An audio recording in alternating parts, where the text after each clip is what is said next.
Hi everyone, I'm Nicole, and for our project, we researched the question, how does facing child poverty impact the behaviors and health of young children? According to statistics provided by the US government census, there were 39.7 million people living in poverty in 2017, which is not statistically different from 2016. The fact that this shocking statistic was almost immobile for over a year demonstrates the issue at hand. As I learned from the Journal of Childhood, Family and Studies, research has shown that behavioral problems among children in poverty can range from 17% to 52%, compared to 10 to 15% for children in general.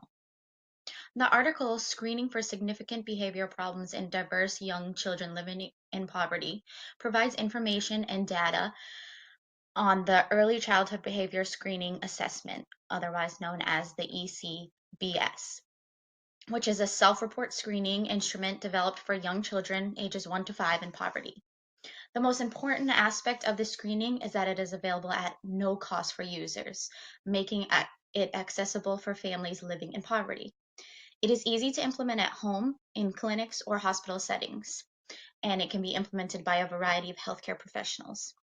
The ECBS contains 10 pro-social behaviors and 10 challenging behavior items to be rated by parents and healthcare professionals that are scaled with the child's age and other factors. Some behavior problems that occurred in the 1 to 5-year-olds were disruptive behavioral disorder, oppositional defiant disorder, adjustment disorder, and attention deficit hyperactive disorder. Because there aren't many forms of behavior measurement for young children at risk, one problem that arises is identifying behavioral issues at an early age. In order to allow for proper treatment, we must have a method of understanding behavioral issues in young children. The proper treatment is crucial so children suffering from the stresses of child poverty don't become victims of adult poverty, adult depression, etc. One suggestion that would help with the behavioral effects of child poverty is to start implementing behavior screenings for young children to determine if they need extra support from health or behavior professionals. Thank you.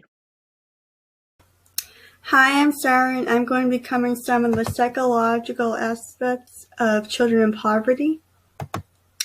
As an education major, the most interesting and startling study my group used in researching was the impact of poverty on the current and future health status of children, because it brought up the issues of academic performance and behavior issues in school settings, the fact that children are less prepared for learning and formal schooling, and this lack of readiness can affect cognitive and psychosocial development and result in low academic achievement and grade attainment. Children are being set up for failure due to poor nutrition access and are unable to come to school to learn.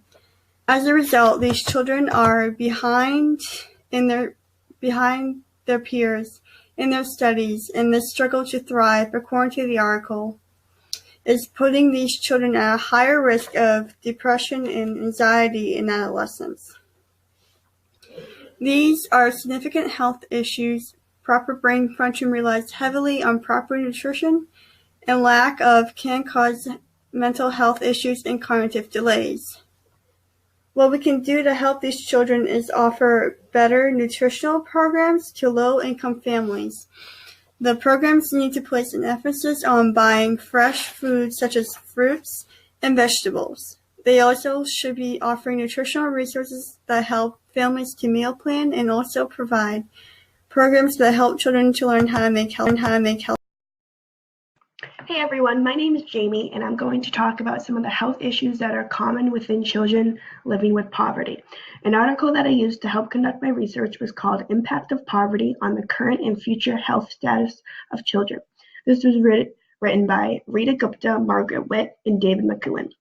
This was focused on data conducted from children who were living in poverty in Canada. So some common health issues that are seen is asthma, overweight, obesity, and mental health. It is stated that Canadian children in low-income families are more likely to have emotional and behavioral problems than other children. 40% of children ages 4 to 11 years from the lowest income families exhibit high levels of indirect aggression, and 40% compared with only 25% of children in the highest income families. Another common health issue is the readiness to learn. Children from lower income households tend to be less prepared for learning and formal schooling. And this lack of readiness can affect cognitive and psychosocial development and result in low academic achievement and grade attainment. Another article I used was called 4 Ways That Poverty Hurts Americans' Long-Term Health, and that was written by Skye McKersney. Although this article is specifically talking about the US, poverty is so common that all countries will have similar or same health issues. In our research, we looked at both Canada and the US. A few important things we found were that poverty prevents Americans from buying healthy food, and it stated that 11.5 million Americans are both poor and live in low-income areas over a mile away from a supermarket that offers healthier food variety, such as Trader Joe's, Whole Foods, things like that. Another is they are more likely to smoke. Poverty during childhood not only appears to affect the child development, but it can have lasting effects on the type of health choices made during adolescence and early adulthood, especially as it relates to cigarette smoking. Lastly, the poor live in regions with worst air quality. Poor people are more likely to live close to sources of pollution, like industrial plants that emit harmful particles. Overall, poverty affects child development and their overall health, regardless of where you are living. It's a serious concern, and we hope that with time, more people can get the help they need to not only take care of themselves, but their family as well. Thank you.